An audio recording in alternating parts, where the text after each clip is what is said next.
Stanley had left me countless times before, always chasing after his childhood love. But this time was different. This time he tried to walk out on me during our own engagement banquet. The venue was packed with guests, friends, family, everyone we knew, all waiting eagerly for us to make our appearance on stage. I stood just off to the side, holding on to him one last time, pleading softly for him to stay until the ceremony ended. He looked dashing in his crisp white suit, tall and handsome as ever, but there was no joy in his face, only worry over someone else. He loosened his tie and muttered, "My wife Tina is sick again. I need to check on her. You know how fragile her health has always been." It was such a weak excuse. And yet it always worked on him. I clung to him stubbornly, not wanting to let go. How could I hold on to someone who clearly wanted to leave? "Please be patient," I begged. "I promise I'll make it up to you in the future." He gave my hand a firm shake and walked away, just like he always did, leaving behind promises of a future that would never come. Little did he know, that future no longer included him. I lost my memory that night, right after chasing after him. As I ran after the man who had abandoned me at my own engagement, a speeding car struck me. When I woke up in the hospital, I was wrapped in bandages like a mummy. The doctor told me I had several abrasions but nothing too serious. My parents were by my side, their faces streaked with tears. "Stanley is so irresponsible," my mother sobbed. "How could he leave you like that on your special day? He made us all suffer so much." They were relieved nothing worse had happened. But as I lay there staring blankly at the white ceiling, trying to remember who Stanley even was, I realized something strange. I remembered everyone except him. Aunt Smith burst into the room soon after, crying uncontrollably. She blamed herself for not raising her son properly. Uncle Smith held my hand tightly and said he'd talk to Stanley, that he'd help me get some answers. Everyone kept repeating his name. Stanley. Stanley. Insisting he was the reason I was lying there now. But who was he to me?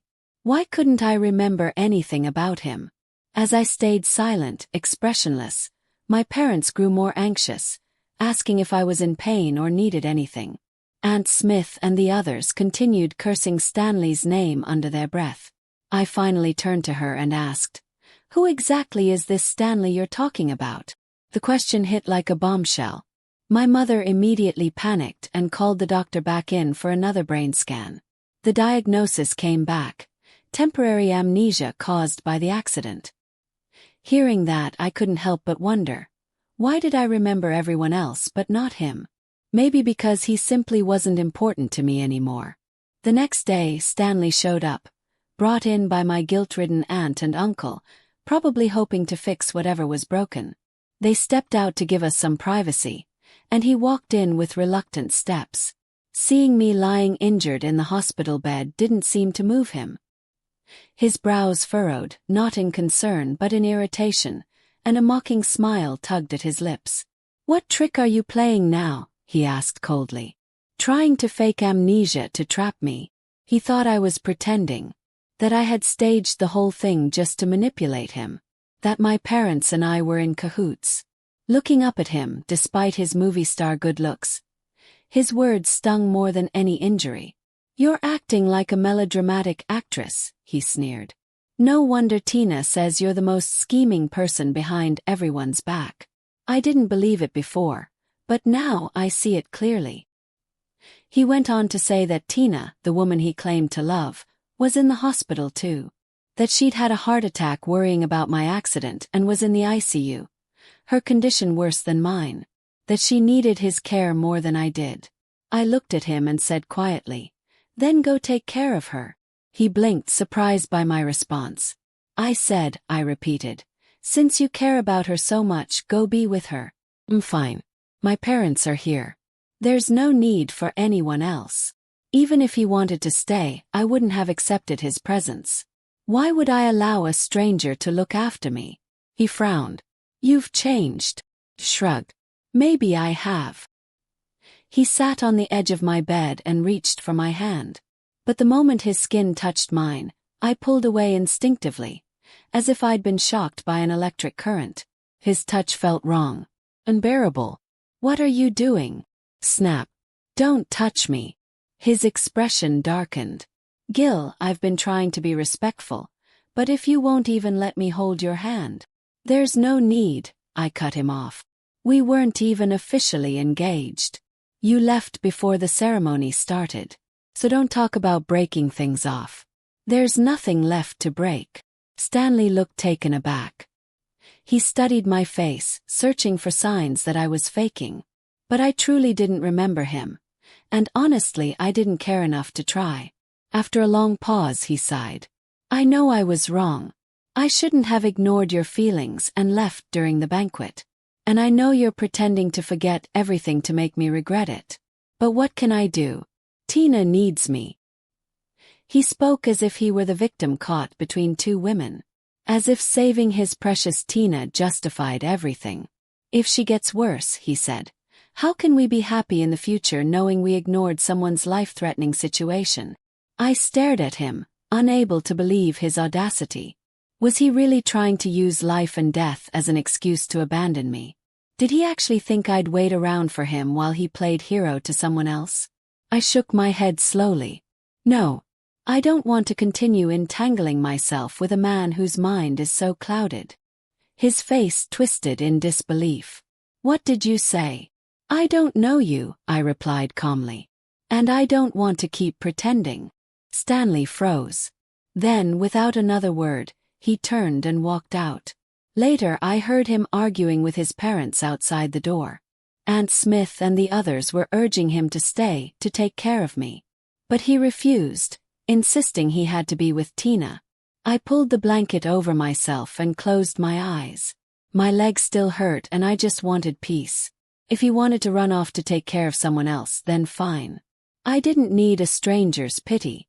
One day, as I was resting, my mother came in looking worried. She saw my tired state and sighed. "I don't know what's gotten into Stanley lately," she murmured. "He used to be so devoted to you." She mentioned that Aunt Smith had been pushing him to stay by my side, but he refused. He insisted on being with that girl from the Jones family, Tina, the illegitimate daughter who had been taken in after her mother died. Then she reminded me of something.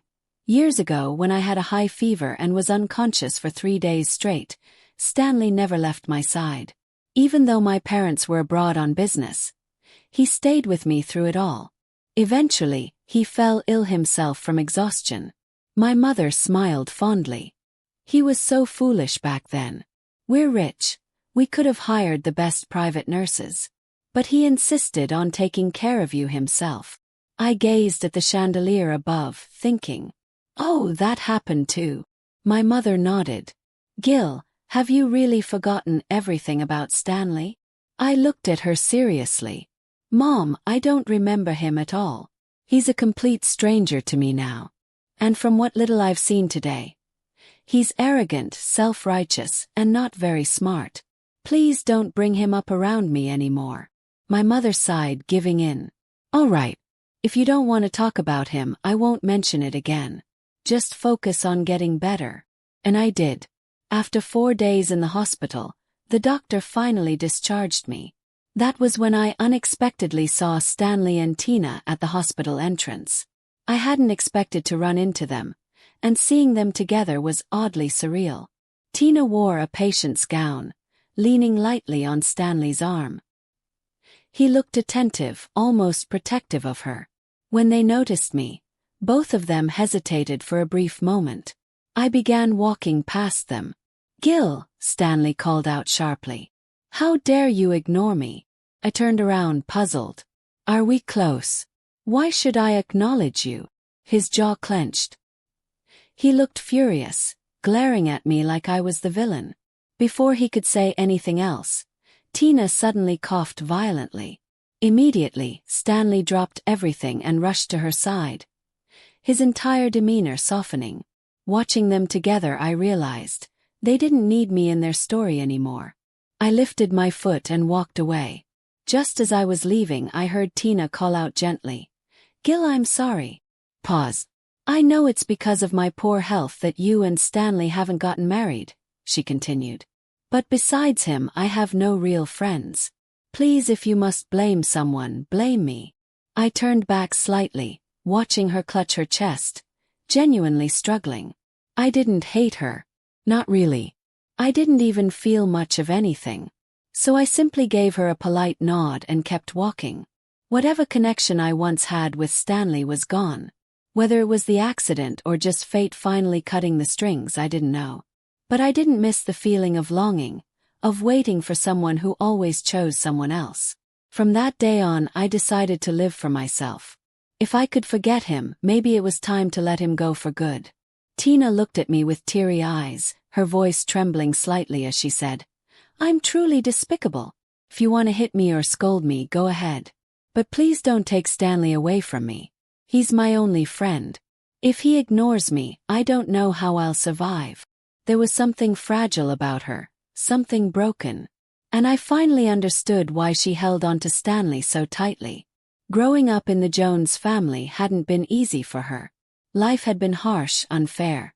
She'd learned early on that survival sometimes meant clinging to someone who could offer protection, even if it came at a cost. I opened my mouth to reassure her. I won't take Stanley away from you, I told her gently. And I wish them a lifetime of happiness together. But before I could finish speaking, Stanley interrupted.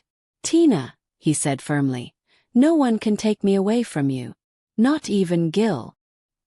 He turned to me then, his eyes narrowing slightly, as if issuing a silent warning.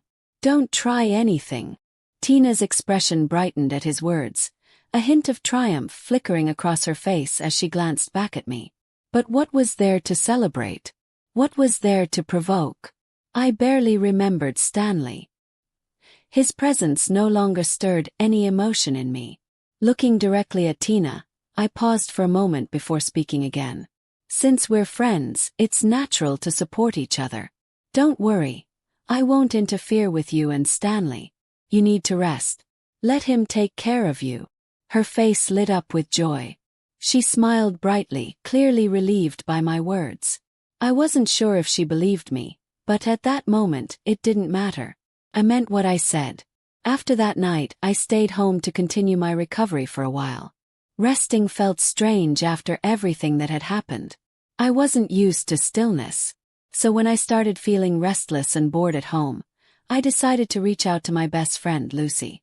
Not long after I called, she showed up in her flashy Lamborghini, wearing sunglasses and flashing that familiar confident grin. Well, Gil, she remarked as she stepped out of the car, it looks like you really have forgotten about Stanley. I raised an eyebrow. What do you mean? Lucy laughed. You've truly forgotten him, haven't you? From what she explained next, I began to understand the reality I had missed during my time in the hospital. Apparently, ever since I started dating Stanley, he had always carried this lingering guilt toward Tina.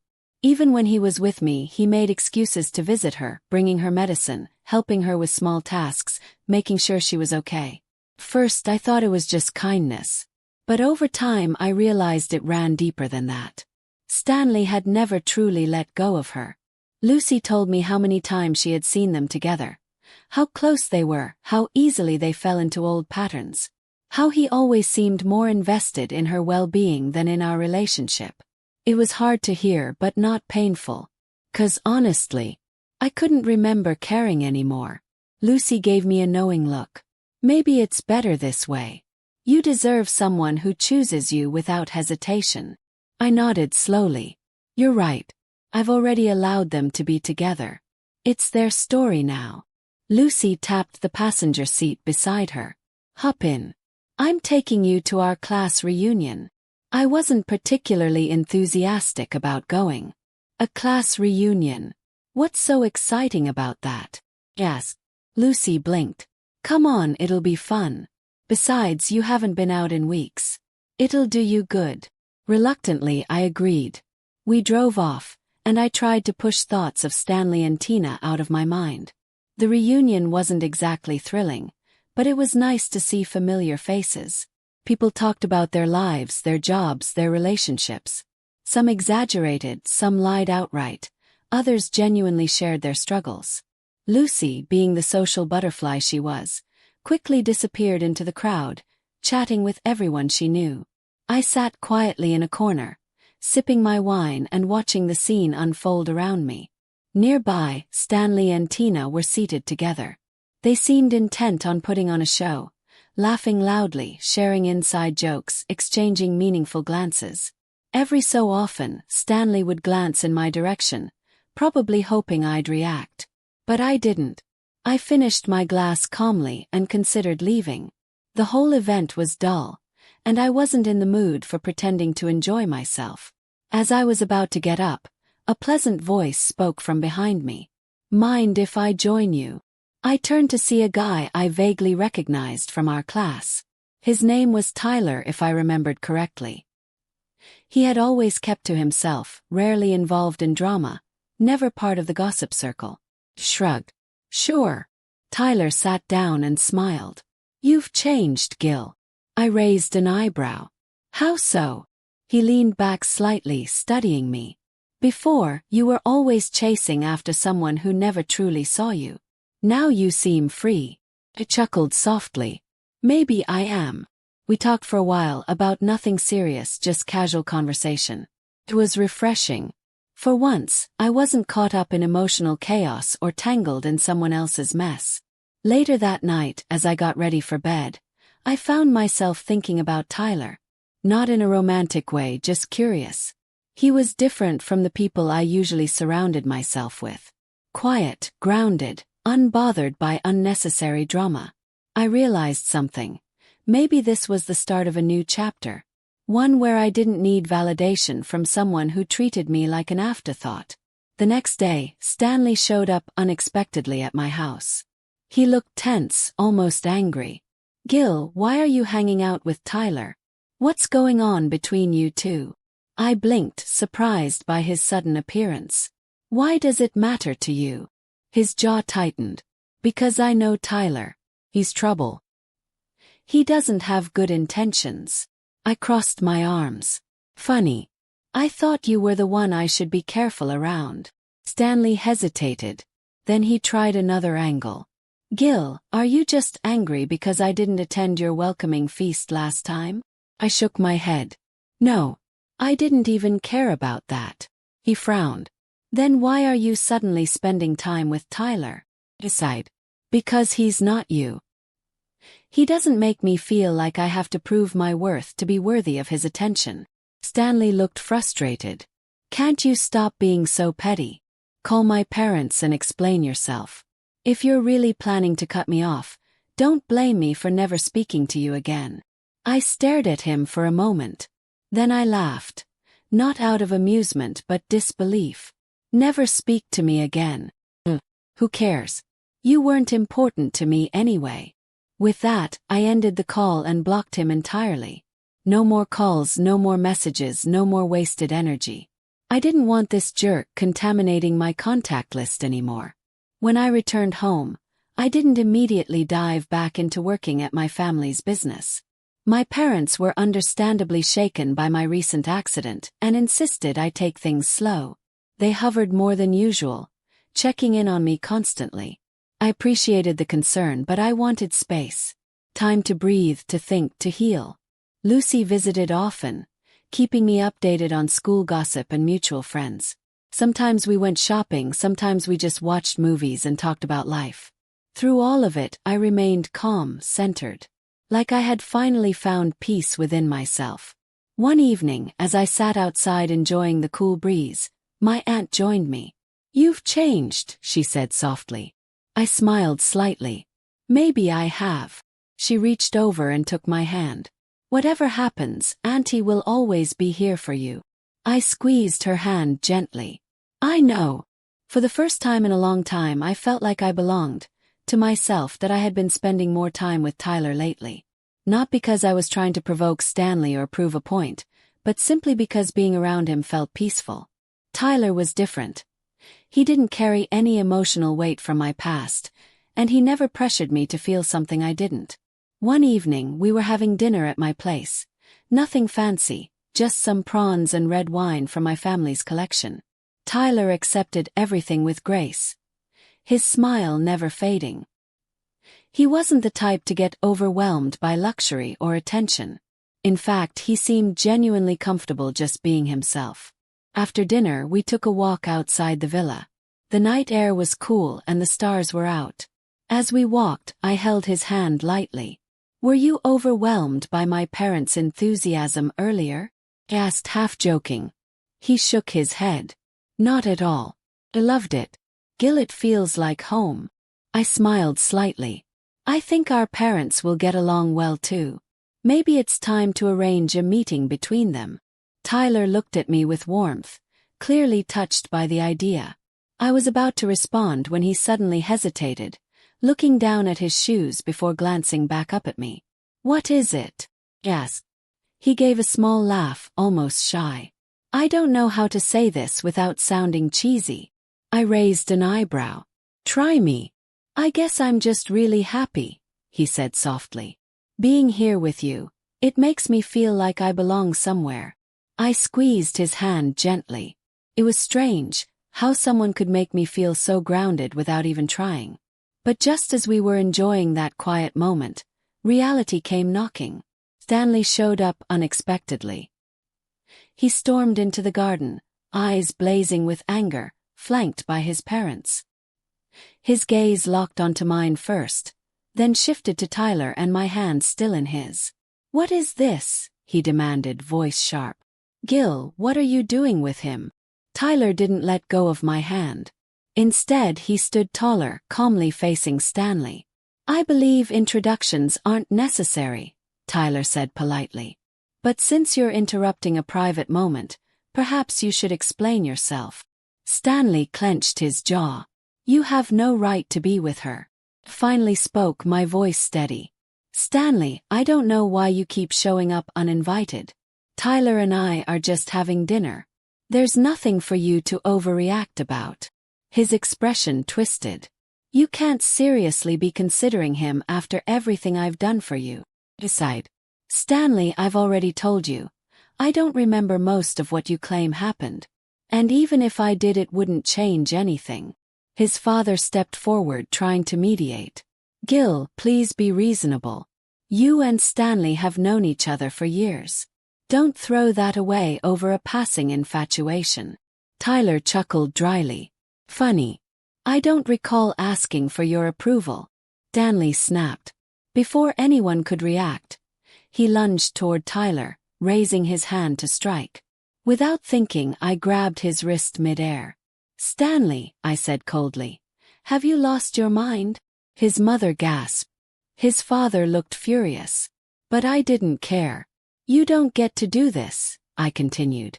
"You don't get to come here, disrupt my life, and act like you own me. I'm not your fiancé. We've never been officially engaged. Please stop pretending otherwise." I let go of his wrist and took a step back. "And Tyler isn't some random guy I'm using to hurt you," I added. "He's someone who treats me like I matter. Something you never truly did." Stanley stared at me, stunned. For once, he had no clever comeback, no excuse, no justification. Tyler placed a hand on my shoulder, grounding me. "Let's go inside," he said quietly. "This isn't worth your energy."